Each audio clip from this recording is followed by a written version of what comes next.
Before we start the podcast, I do want to send a special shout out to Auburn, the first school ever to win 4 national championships in one day. One day. Congratulations. Congratulations, guys. Quality work. Quality work. Proud of y'all. I mean, it's hard to win one national championship in a year, much less winning 4 in a day. So It's unheard of, man. Hugh Freeze is the GOAT, clearly. Obviously. Hand it to ETN, straight ahead, touchdown, touchdown, Dogs are SEC champions, Dogs have won it. How about them Dogs? Yo, welcome back to another episode of Dogs versus All Y'all, a college football podcast where we don't just talk about the SEC champion, Georgia Bulldogs. We talk about all things college football, hence all y'all. I'm Adrian. You already know it's no BS coming from me, and I'm joined by my brother here, representing Alabama to the fullest. We got Eric, actually representing Red Sox today. Always. It's we're in the middle of a playoff hunt. I mean, I got to do everything I can do to get these idiots into the playoffs. So, get at them, man. Get at them. Had to. Yeah, man. But today's episode, we got a couple things we want to talk about. I'm going to reveal our first edition of our hunting season to determine the 12 best teams in the country. We're going to also talk about the 3 most interesting storylines in college football. And, of course, we got to do some pick'ems. We got a couple games starting this weekend in Ireland. We're going to pick that game and a couple of week 1 games before we head out. So if this is your first time checking us out, thank you again for giving us a shot. We're going to have episodes all throughout the season. We like to have fun. This isn't an over-analytical podcast whatsoever. It's just 2 guys who really love football. Sometimes it'll be 3 or 4 people on here. I got plenty of friends from different fan bases, and we just like talking football. So first episode, my brother here, Eric. Let's go ahead and get into it, Eric, with the first hot take of the season. Last year, Travis Hunter won. Shout out to him, Colorado. He balled out on both sides of the ball, doing something that was damn near unheard of. So credit to him. He earned it. Shout out to him. But Eric, I don't want to know the favorite in your opinion, because Vegas says that Arch Manning of Texas is the favorite. I don't want to know the favorite. I don't want to know any of that. I want to know from you, Eric, who is the dark horse that nobody's really talking about? So I was looking at a couple of different lists just to see who would be considered a quote unquote dark horse. This guy that I'm picking, a lot of the lists that he's been on, he's on them, but he's outside of the top 10. Okay. Mine is DJ Lagway, quarterback, the University of Florida. Okay. Like I said, he's outside of the top 10 on most boards, even outside of the top 8, on the boards that he is in the top 10. Mm-hmm. My opinion, he might be the most dangerous quarterback in the SEC. That's saying a lot. I've never believed in Arch. I believe when we were recruiting, when he was in his recruiting cycle, I did not want him. Really? Never wanted Arch. Wow. And that goes to my New England roots. Hate the Mannings, whatever. That makes sense. I believe that Nussmeier is just a teensy bit overrated. Okay. That's fair. And as much as I do like Lenoris Sellers, I think DJ Lagway is a little bit better. Just off the film that I've watched, I like Lagway's game a little bit better. Okay. So that's my dark horse, DJ. I like that. I like that pick. My dark horse is in the SEC conference. Bias confirmed, everyone. Yep. But this young man, I got a chance to watch all of his games last year because he had announced his transfer.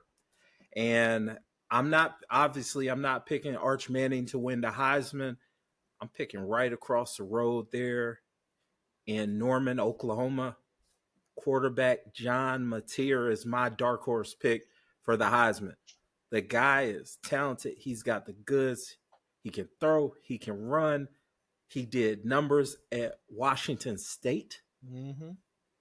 And, you know, Oklahoma did a hell of a job not only picking him up, but they brought his OC. So now this kid is pretty much set up. He's got the right attitude or swagger or whatever you want to say to be one of those legendary style players.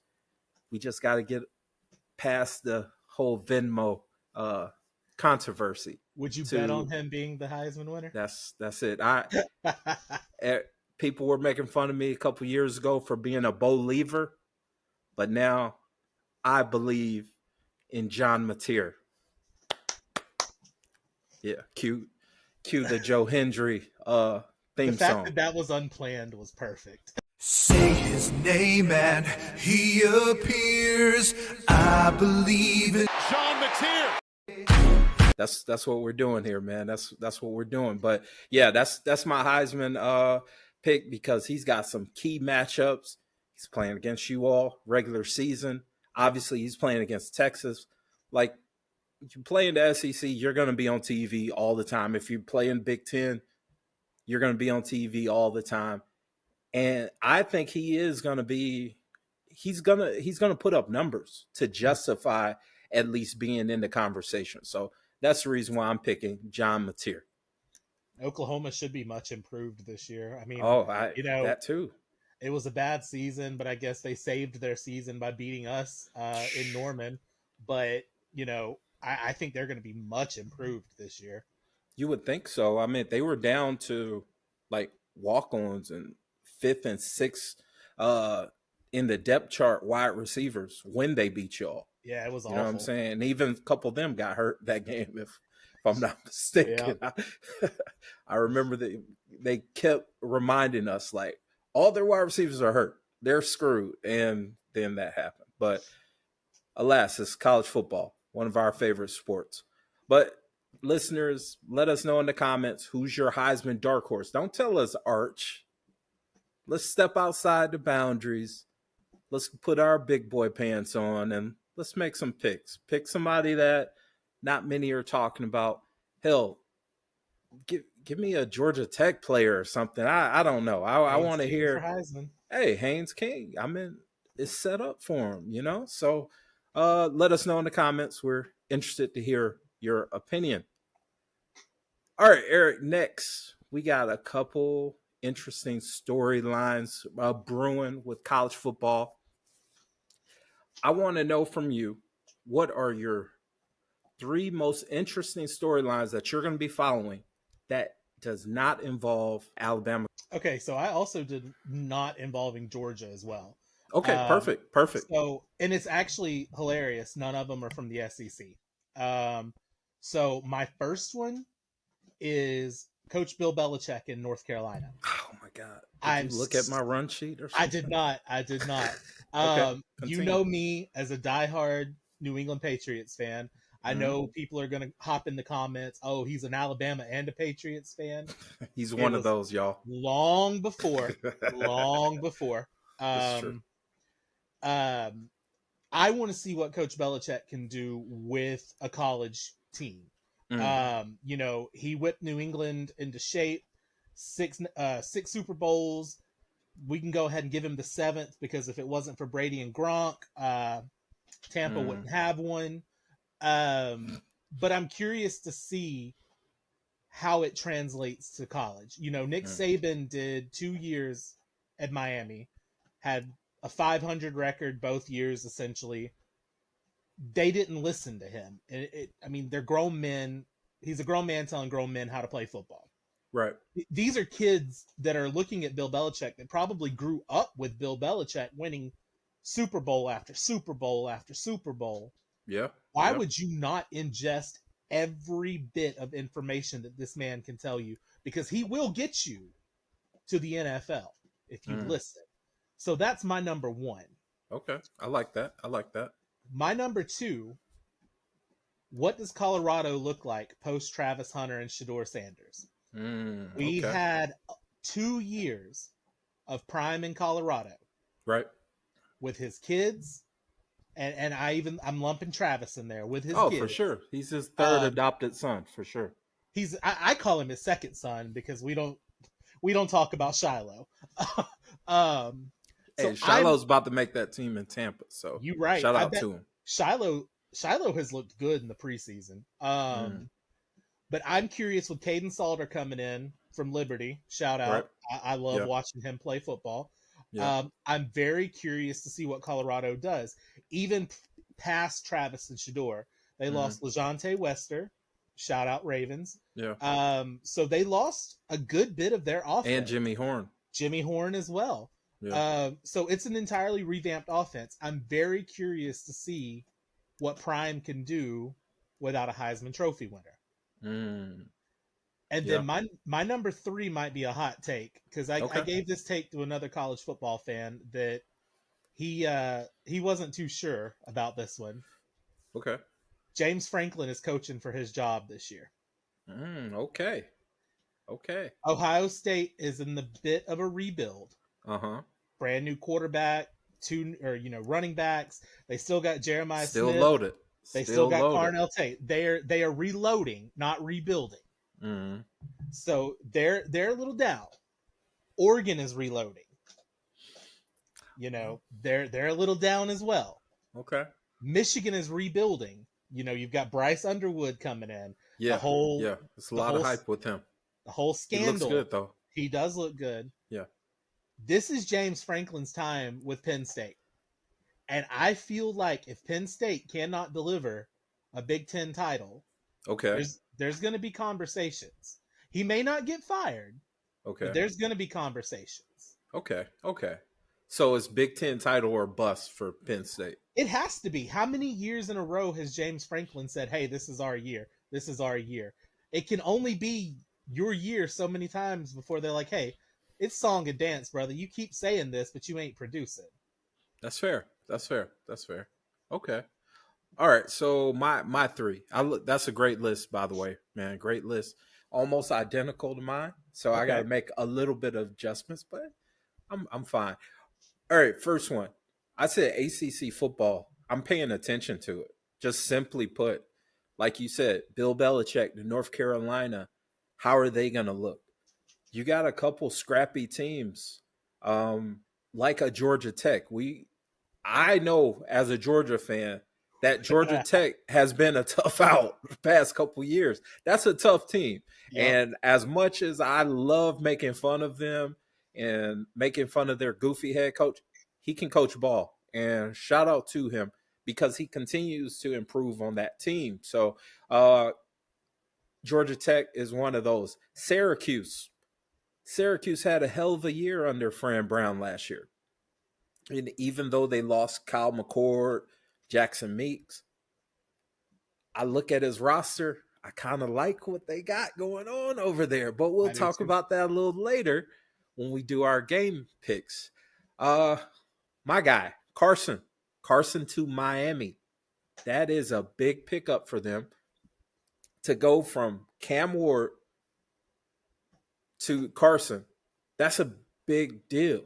And this is my one little time of the podcast to make fun of Georgia media all offseason.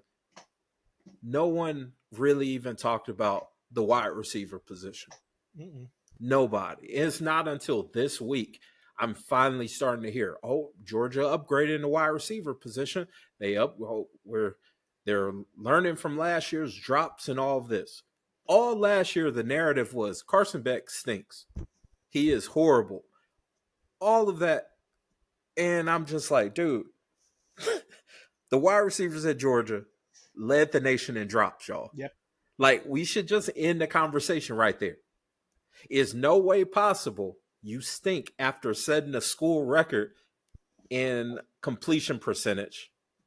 You only lose one game that year in the SEC championship. It's no way possible. It's no way possible that this guy stinks. You know what I'm saying? And literally the only reason why he didn't go to the draft was because he got hurt at the half of the SEC championship game this year. Yep. So it's just weird how they like to try to spin these narratives. I'm just glad that it sounds like he's back healthy. and he's slinging the ball down there in Miami. Like everyone is happy with him. So Right. I'm cheering for him. But my last piece with the ACC, what is SMU going to be? That's a good Because point. they had a hell of a run. They didn't win the ACC, but they made it to the playoffs because they had such a successful year. So my first point is going to be the ACC conference for, I don't even know how long it's been since I've ever said something like this, but they're must-see TV for me. And to touch on that point too, with everything talking about conference realignments and expanding into super conferences, this might be the ACC's last chance to prove, hey, we are a powerhouse. Okay. And shout out to Clemson, because Eh, as much as I love making fun of Dabo, goofy. as much as I love making fun of him, the guy has survived after a couple of these years of transfer portal NIL. It was turning up a little bit on him. All he did was coach his team and win. And he won conference last year. So shout out to them. They have a really good team. And ACC football, I'm locked in. My second most interesting storyline is Texas really back. We always hear Texas is back, and the hype is at an all-time high this offseason. Whew. Arch Manning is your quarterback. It's 2 back-to-back years of being not only in the playoff, but in the Final Four. We can't make light of that. And this past recruiting season, they made some huge pickups. Now you can cry about the NIL and all that, whatever. That's just the name of the game, but they've acquired some talent. Yep. And that's a talented team coming into this season. So, and they're starting off with a bang this year. So my number 2 most interesting storyline is Texas really back. And my number 3 most interesting storyline of college football not involving Georgia or Alabama. How does year 3 look in Boulder, Colorado? We're very interested to see. Shout out to them because they were active in the transfer portal. They got a couple guys. They got a former Alabama player. Was Jaheim Oates? Yep, Jaheim Oates. Yep. Yeah. And hell, I wanted him to come to Georgia because just looking at the size measurables, I'm like, yeah, I kind of want him as a nose in this defense. But he went to Colorado, and they've made a couple moves. Now, even though they lost Jimmy Horn, LeJante, Shador, and Travis, they still have somebody like an Omarion Miller, who has talent. They have another wide receiver. I forgot his name, but he played like wide receiver, running back. Like he's an all-around athlete. Like he's a baller. Yeah, the freshman last year, right? Yeah, he was a freshman. He's a baller. And is it Caden Salter or is it going to be Juju Lewis? That is a very good point because, Juju came in as a high 5-star recruit. Yeah.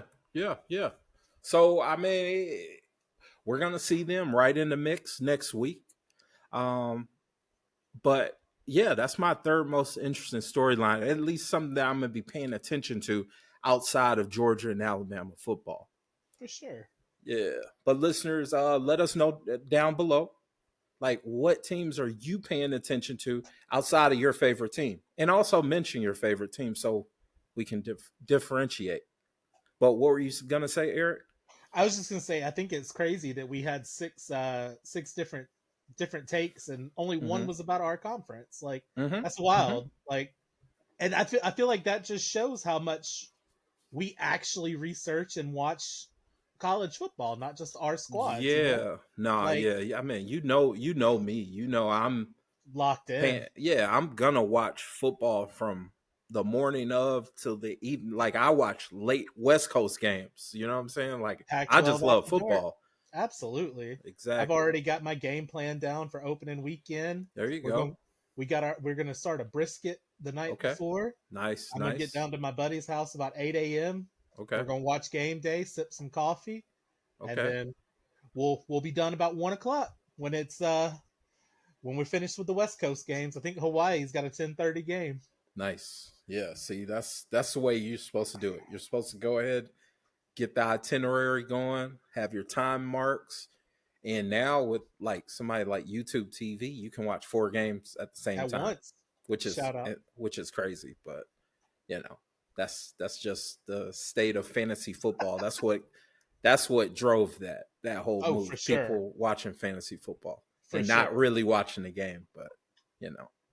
All right, those are good takes, and really good storylines. I'm really interested to see the deal with that. But before we get into the version 1.0 of hunting season, Eric, I got a question for you, and this Okay. is off the run sheet, so freestyle with me here. Oh boy. Quick question: is the Big Ten the best conference in football? My bias wants to say no, Okay. but the results of the last couple of years, it's kind of hard to argue. The last 2 national champions came from the Big Ten. Oregon, even though they're not winning national championships, has looked fairly dominant against anybody but Georgia. I mean, you've even got powerhouses like USC. UCLA is going to try to make a little bit of noise. The hell no, the SEC is still number 1. I'm gonna punt it to the Big Ten. I'll give it to them because the past 2 years they've been champ. Yep. And that's ultimately what it comes down to. Even though the NFL thinks otherwise based on how many SEC players compared to Big Ten players get drafted, compared to preseason rankings and all of that stuff. But I will give it to them because at the end of the day, it's about who wins the championship.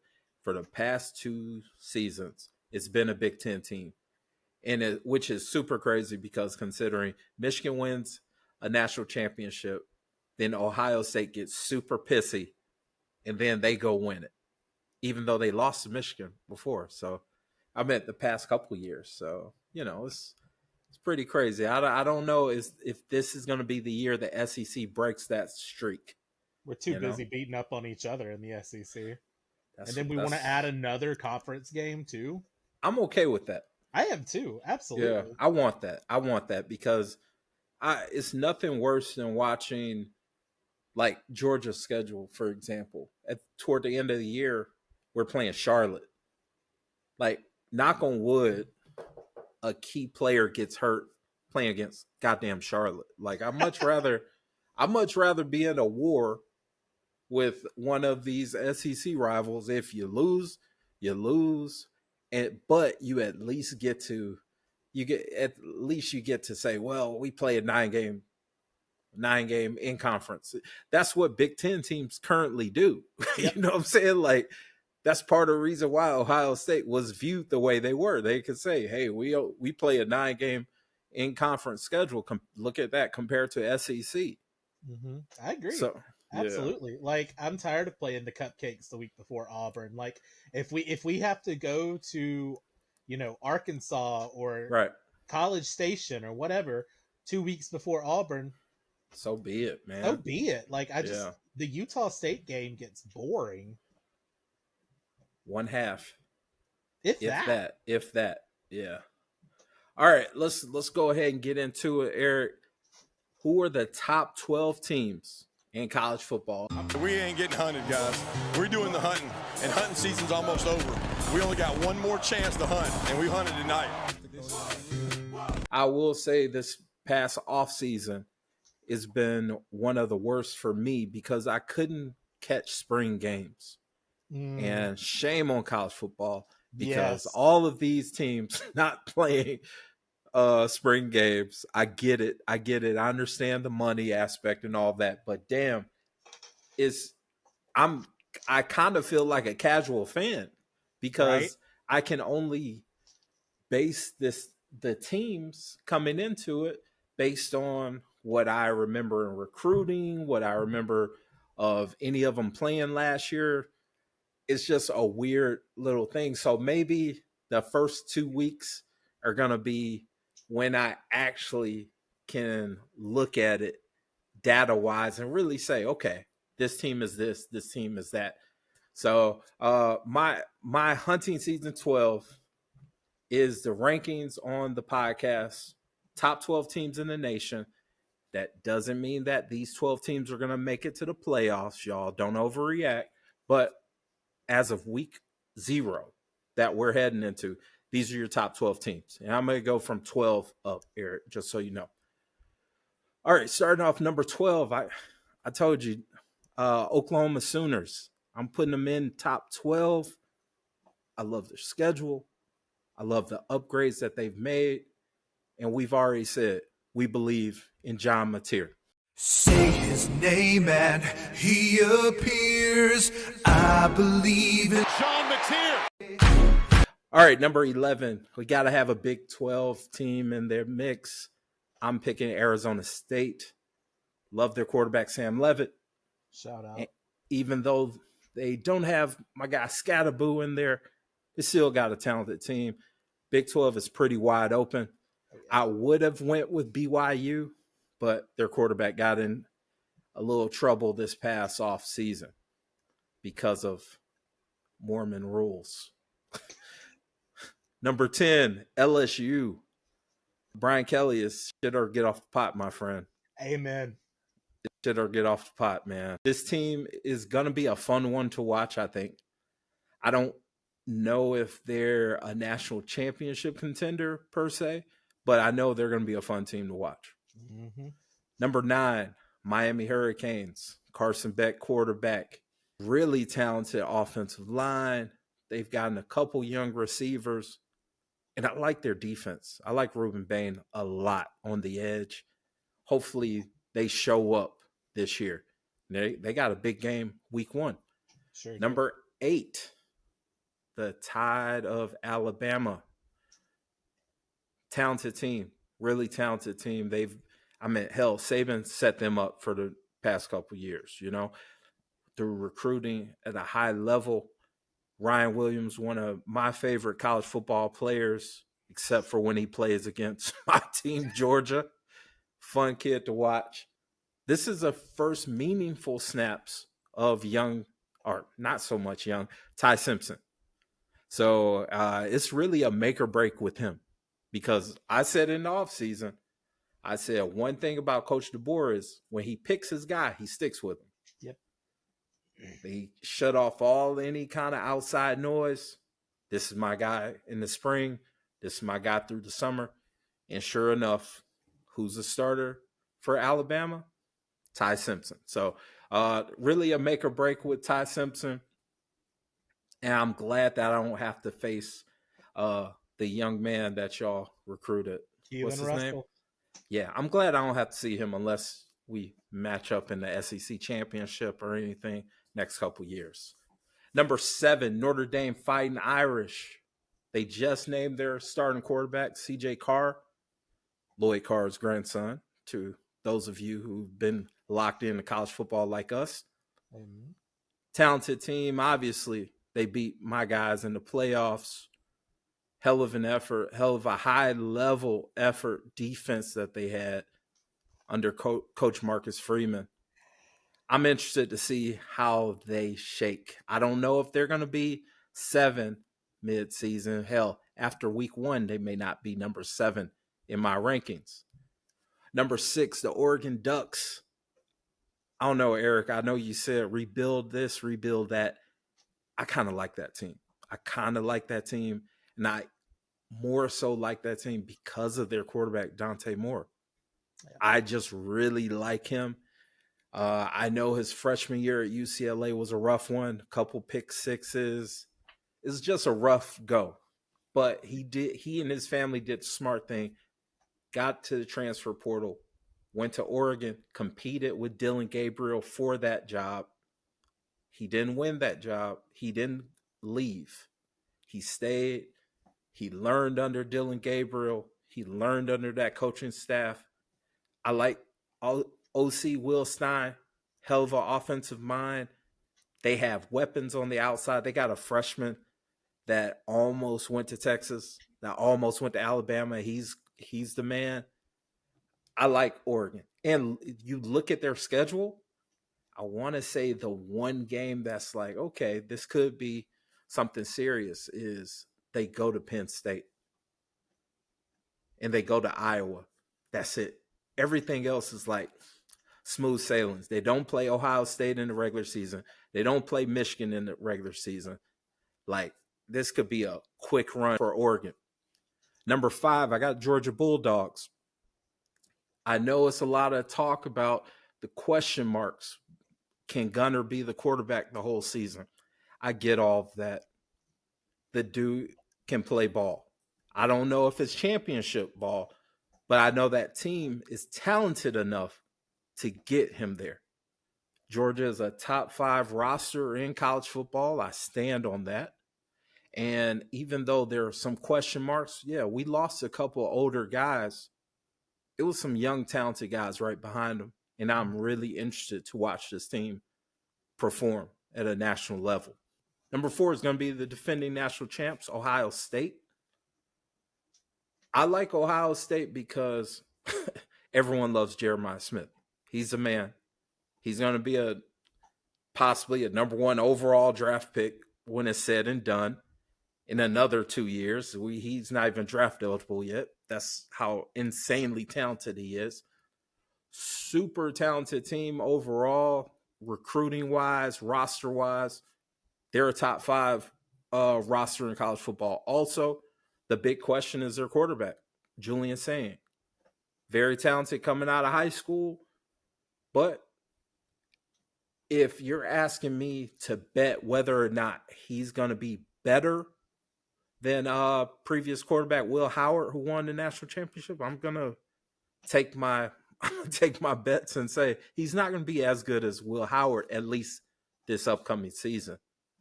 And they're starting off with a banger against Texas. So I got to look at Ohio State's schedule overall, but they start off with Texas. We're going to really see what's up with this team, because I will say they arguably have the best offensive player and the best defensive player in college football, which is insane.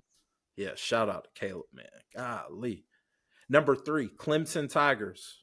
Reason why I have Clemson so high. I'm high on this team, Eric. The defense alone is going to be one of the best in the country. They have that kid, Peter Woods. Yeah. He should be at Alabama. He should be at Alabama, but he's at Clemson. And he's balling out, and he'll be a first-round pick after this year. Mm-hmm. They have talent on that defense. They have Cade, even though he didn't do the best against Georgia, post-Georgia, he had a hell of a season. He was one of your top quarterbacks. Mm-hmm. This is a money year for him. I don't see why he can't make a run at a Heisman, basically, And then, again, look at Clemson's schedule.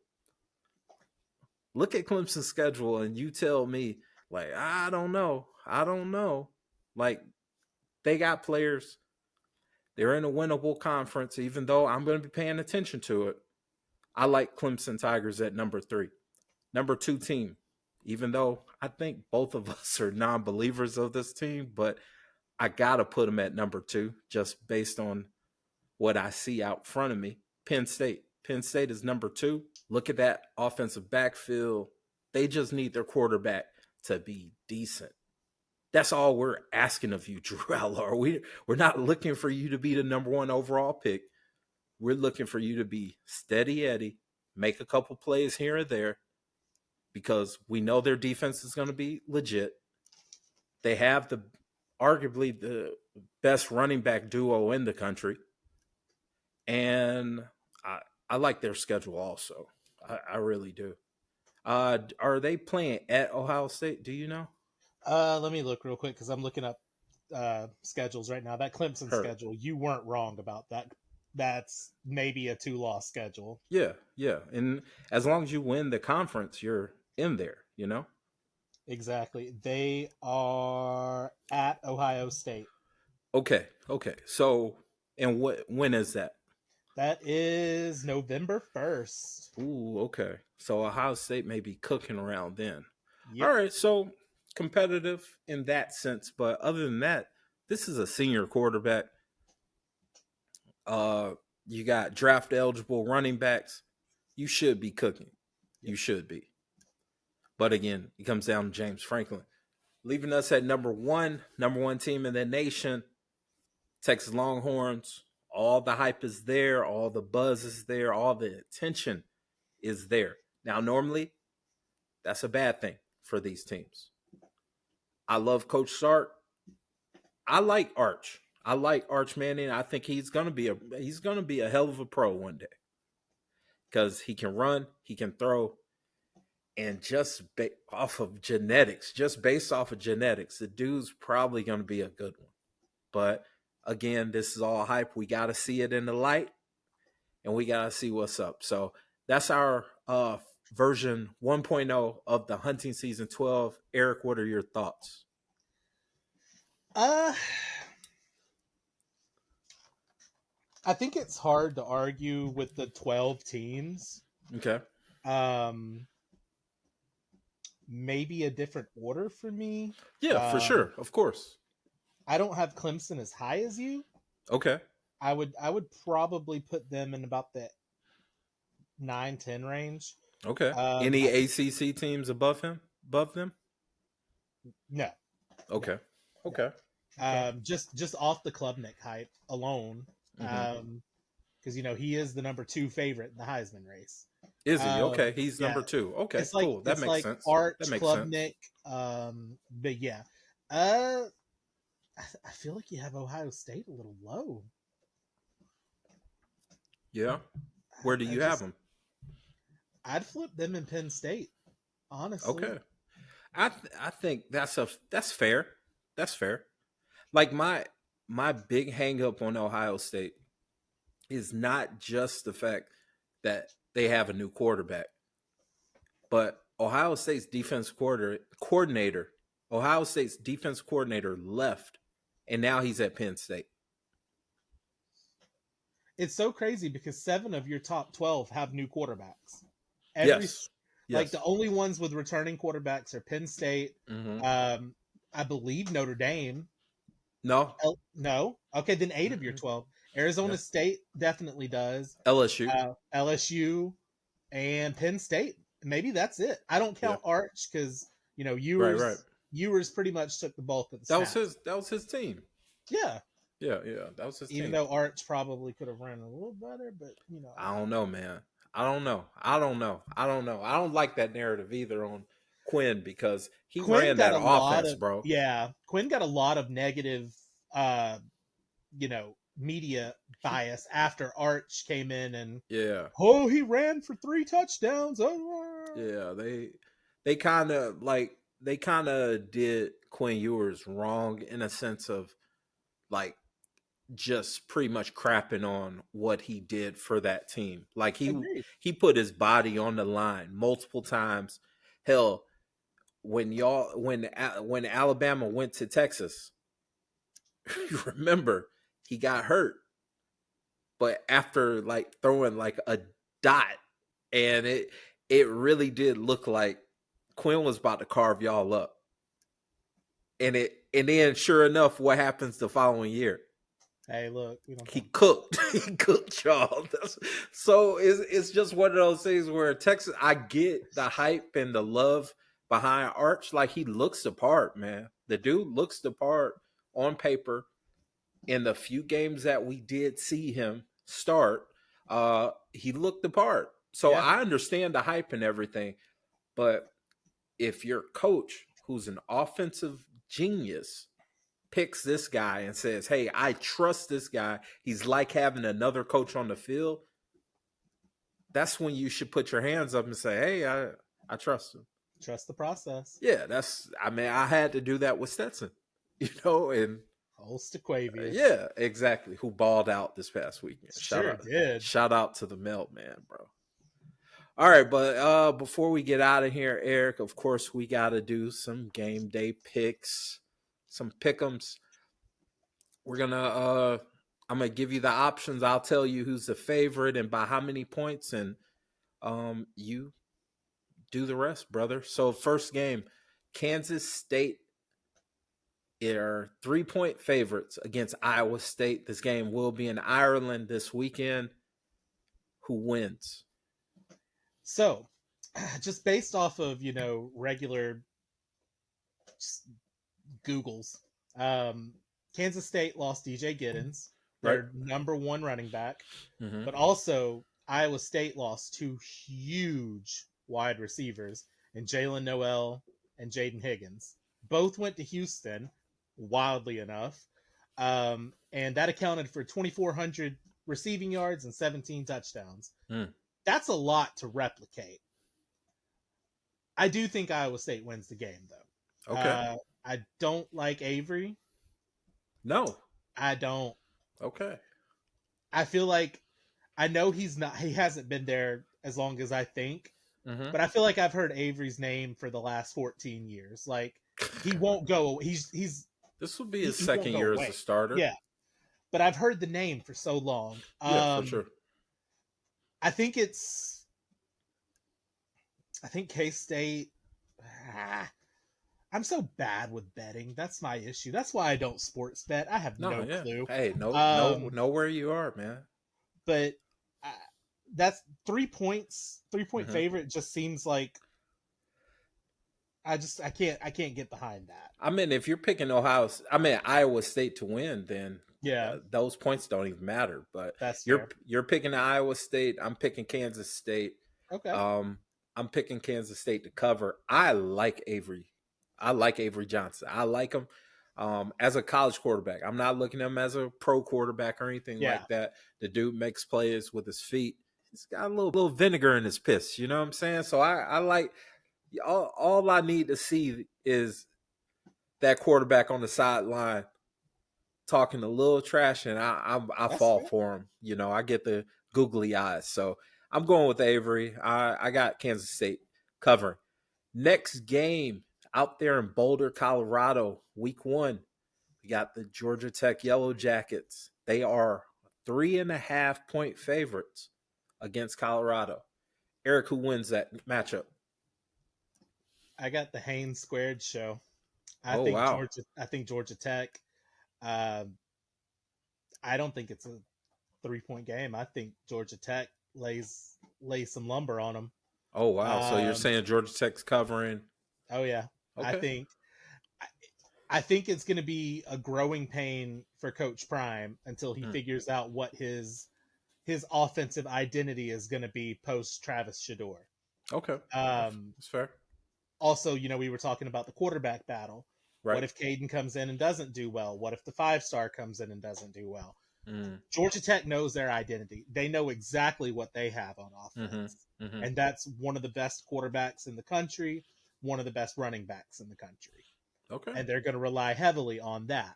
Yeah. And nobody expected Florida State to get their, packed in last year by Georgia Tech, and Georgia Tech wrecked them. So, I gotta give a good old wreck 'em.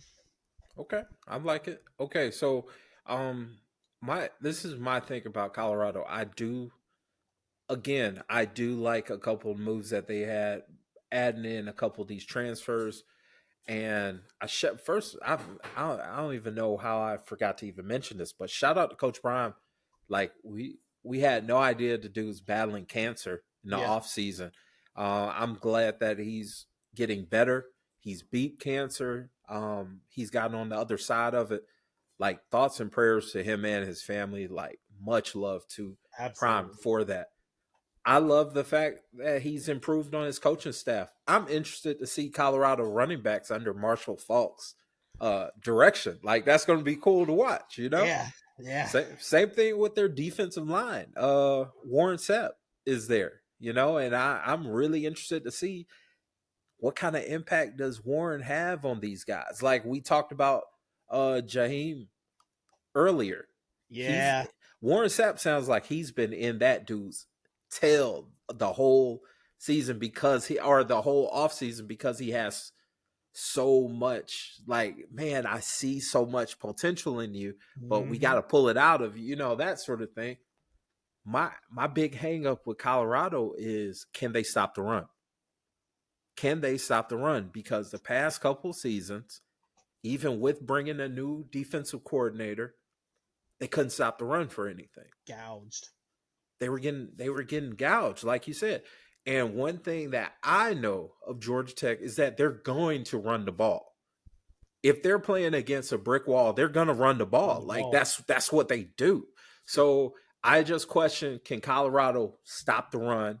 Hopefully they've made some improvements with that. But until then, I got to go with Georgia Tech. I got to go with Georgia Tech to cover because I don't think Colorado can stop the ball. That's my pick. All right, next games. I think these are going to be two quick cover-ups. Marshall is coming to Athens, Georgia for our opener. Georgia is opening up the line at 38.5. My question to you, Eric, who wins? And does Georgia cover 38.5? Unless prime Randy Moss and Byron Leftwich show up and start Dang, balling out. not even Chad Pennington. No. You're not even going to give Chad?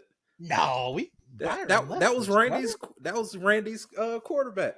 Man, how'd that work out? Marshall don't stand a chance. Okay.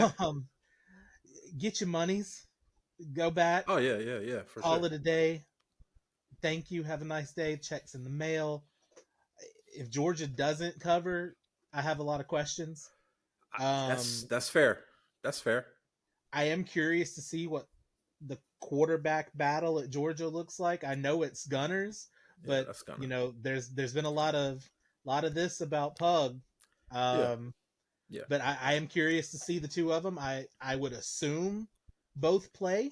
Yeah. Because if y'all aren't up by 50, I mean, if Gunner is in their fourth quarter, I have questions. I'm in full freak out mode. Make no mistake about it. I'm gonna call you and be like, hey, we need to record right now. Because if Gunner Stockton is playing in the fourth quarter against Marshall, for Christ's sake, can we call Carson back? Yeah. Jeez, man. Call Carson's ex-girlfriend. Jesus, call one of them. I don't know, man. If that's the case, I don't know. So you're saying Georgia wins and covers? Oh yeah. Okay. All right. Cool. So this is the thing about Marshall. Marshall's in a super strange, weird situation. Their coach got fired, and basically the team left with him. Yep. And it was it was so many of those guys that left that they couldn't even participate in their bowl game. So that's super weird. It's going to be a new coaching staff, new players on that team.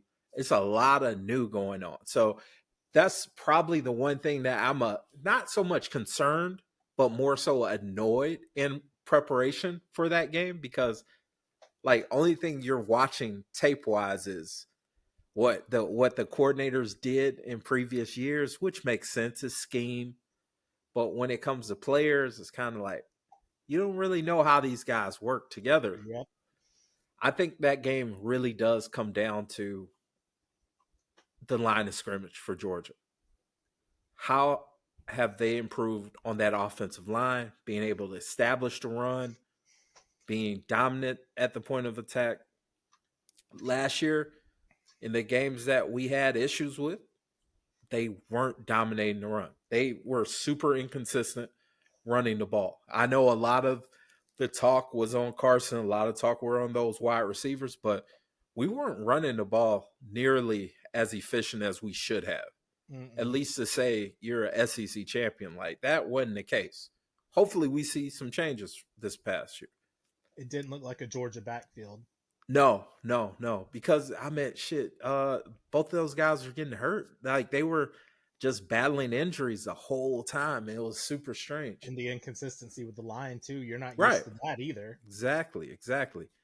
But the defensive line, I'm interested to see how dominant can that Georgia defensive line be? You got some young guys on that defensive line. You got some talented guys. You got hype 5-star, 4-star, whatever. If stars don't matter to you, then so be it.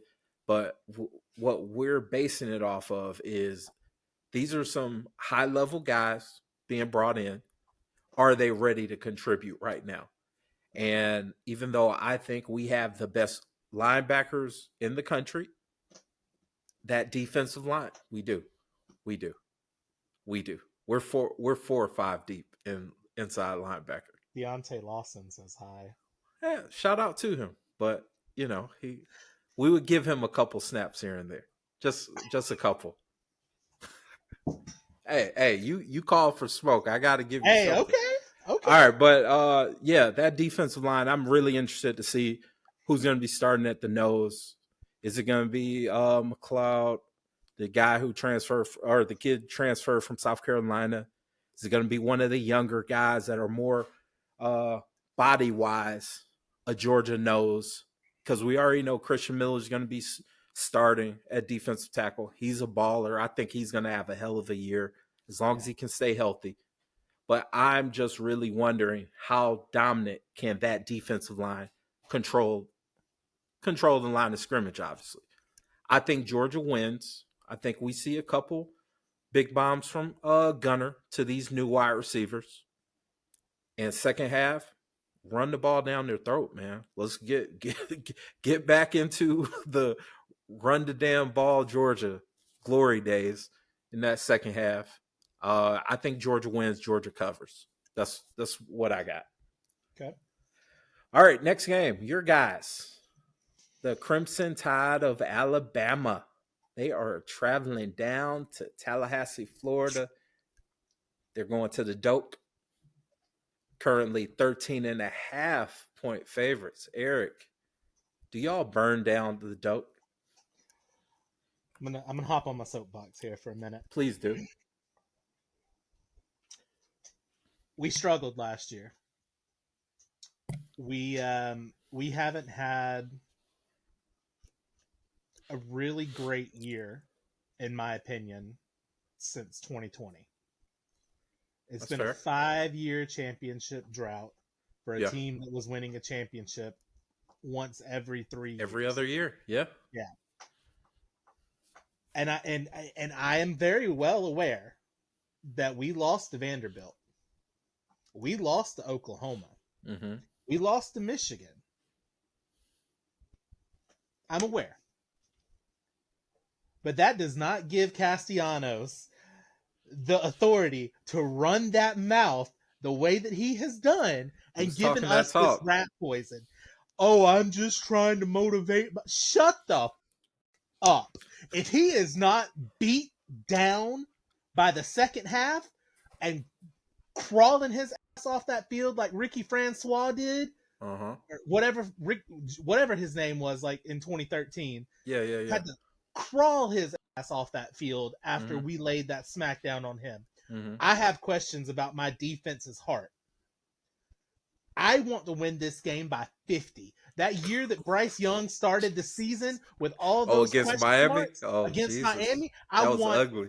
Ty Simpson to come out there and throw bombs down Florida State's throat. They can take their little war chant, their little tomahawk chop, and they can shove that right up their ass. Alabama by 50, and I don't give a piss about nothing but the Tide. Amen. Yeah, right. Don't give a shit about piss for the Tide. Tide, go get him. Alabama returns like damn near all their starters on defense, which is insane. Wide receivers, we know them. Ryan Williams, Bernard, right? Bernard. Mm-hmm. Jeremy. Those Bernard. are ballers. Isaiah Horton. They got ballers on that team, right? Yep. It sucks that Jam Miller out for a bit. Well, Georgia. Damn. Yeah. So, but they got Richard Young. That dude's a baller too, man. Like Trey Washington. That team is loaded. You're going down to Florida State. I say Bama wins. I don't think they cover, Eric. That's fine. And the only reason why I say that is because I get that kid was talking that trash, man. But his OC, man. His OC Gus. Gus Malzahn. I hear you. I hear you 100%. And I know this, I mean, it is, if it's biased, whatever. If not, whatever. I like Gus, man. I like Gus. I like the running backs that they have. I like them making You mean it the a ones nasty. that Alabama built? Who? Florida State? Yeah, they've got what was his name from 2 years ago? Golly. Roydell Williams. Is he starting? He's either the starter or he's the third down back. He's one of the guys. Yeah, he's one of them. Yeah. I like their running back situation, man. They got some running backs. I don't even know if Roydell's starting. But I definitely think y'all win. I just think it's closer than the 50 points that you say. I think it's closer than 14. I just think it's a pissy game, man. I think they make it a nasty game by running the ball. It is Roydell, according to Roydell is the starter? ourlads.com, which has all the depth charts. Gotcha. Also, Okay, I didn't realize that their entire starting offensive line and their entire wide receivers were all going to be transfers. Yes, so all of them. That's 60, what they've been doing. 60. You say it's 60? 60. And I want Squirrel White to line up so we can lay his ass out, too. Hey, Squirrel is on that team. Yeah. I'm going to give the hot take. I'm going to say that Florida State at least covers. I say they keep it within reason, but we'll see. We shall see. All right, next game. We got Syracuse and Tennessee coming down here to Atlanta, Georgia. Play at Mercedes. Tennessee is currently 14.5-point favorites against Syracuse. Eric, what are your thoughts? Who's going to win? Does Tennessee cover 14.5 points? Give me Syracuse. Man, I thought you were going to at least pick Tennessee because I'm picking Syracuse too, man.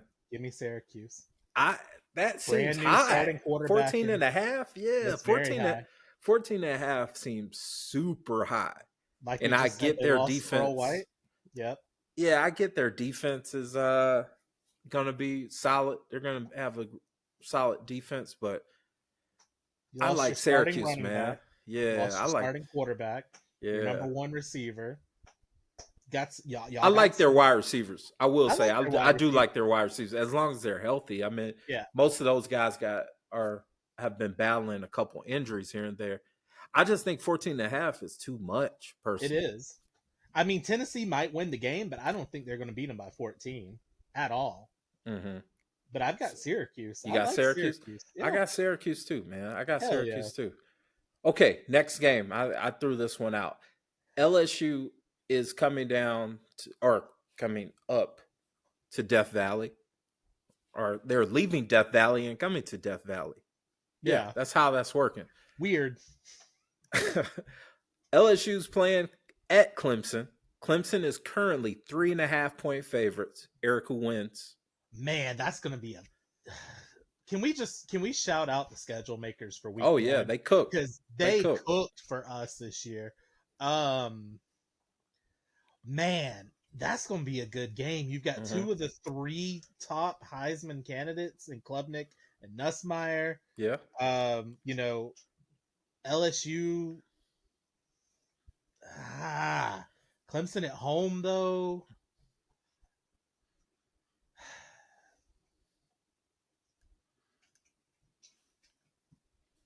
Who you got? Give me the Tigers.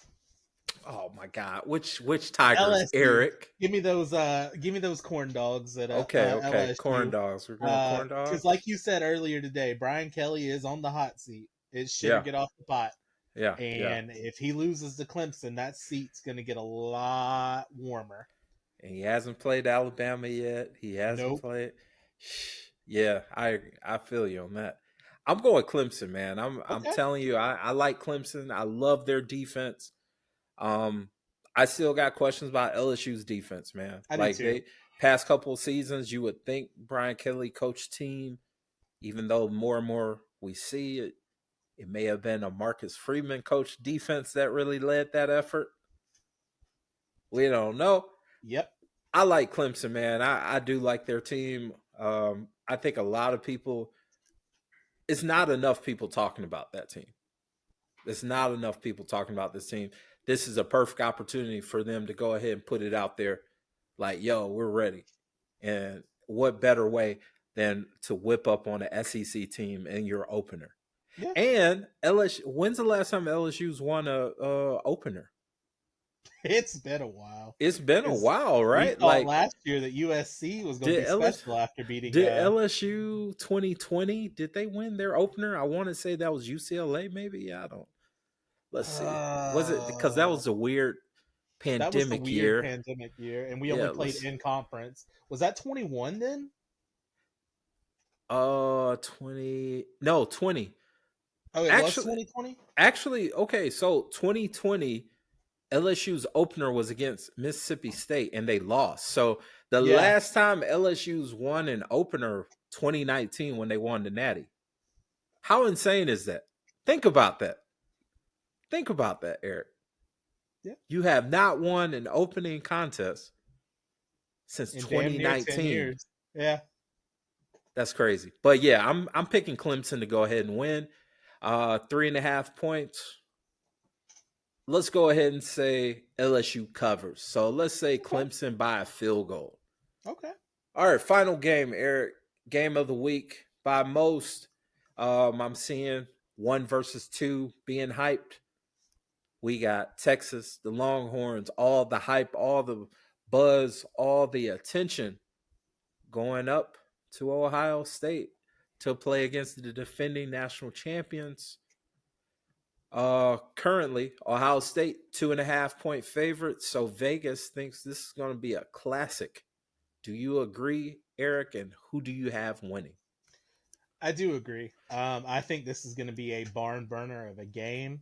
It is going to be interesting to see Julian Sayin, after being a University of Alabama kid, transferred out last year after Saban left. Shout out Sayin for, deciding to take his ball, whatever. He looked rough in the playoffs against Tennessee in mop-up duty. Granted, it is mop-up duty. So you can only, whatever. Yeah.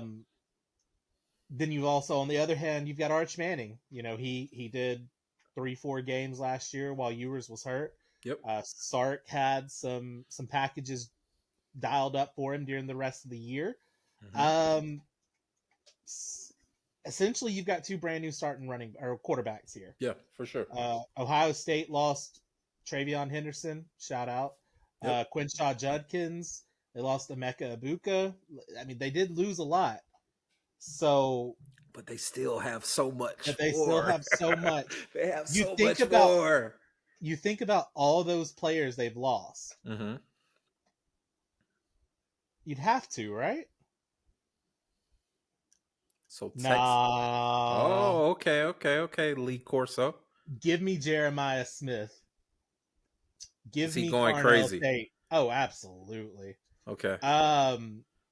I do think it's a field goal game. I don't think it's anything crazy. Okay. But this is going to be a classic. Gotcha. And I can't wait to watch it. Okay. Give me Ohio State. Ohio State by a field goal, Ohio State by a touchdown. What you think? Field goal. Okay. All right. Last second. I feel that. I'm going Texas. Okay. I believe the hype at least this week. I believe the Arch Manning hype this week. Sark is one of the best offensive minds in college football. I like what they've added to the defensive side of the ball. And I just got questions about Julian Sayin. I agree with you on the Julian Sayin end. I got Texas going up there to Ohio State. I'm not going to say they're going to wax them because that's way too disrespectful. But I got Texas winning this. I got Texas going up there, taking care of business, and marching on and try to get themselves a national championship. Because if you didn't already know, Texas is obviously back, Eric. I've heard that a couple of times. Right. This was my hardest game to pick. I will tell you that. It was the hardest game to pick. Yeah. It could go either way. Both rosters are fantastic. Bottom. Yeah. Two of the, in my opinion, 5 best rosters in college football. I mean, we should see both of these teams in the playoffs. Absolutely. I think we see 1, 2, 3, 4 of the teams we talked about today in the playoffs. Fair. Let's save that for another episode. Oh, for sure. Word. Listeners, once again, this is Dawgs versus all y'all college football podcast, where we don't just talk about the Georgia Bulldogs. We talk about all things college football, hence all y'all. I'm Adrian. This is Eric. Y'all enjoy week 0. You enjoy week 1, and we'll see you soon. As always, never forget, go Dawgs. Trust your preparation. No, your ass is prepared for this shit for fucking 365 days. I think about the fuckers in that locker room. Think about getting our opportunity. All the shit you went through this week to get ready for this game. Now is when you pay the fucking price. You go out there with energy, enthusiasm. Ain't nobody supposed to be cautious. Ain't nobody supposed to be nervous about shit. Go out here and fuck their ass up. Don't think about scoreboard. Don't think about shit. You think about knocking the shit out of them. Did you hear what Box said on Monday? When I sat in that fucking meeting, I wanted to go fucking play right then. Tore your shit up out here. 2 years ago, fuck your shit up. Goddamn pride and joy tells me you fuck these guys up. You go play the right way. You play the right way. You knock their ass off. You stay off the fucking ground. You tackle the fucking man with the ball. The shit's easy. Look at the right shit. Punish their ass on offense and kick their ass on special teams, guys. It's about who the fuck we are. I believe in you. Let's go.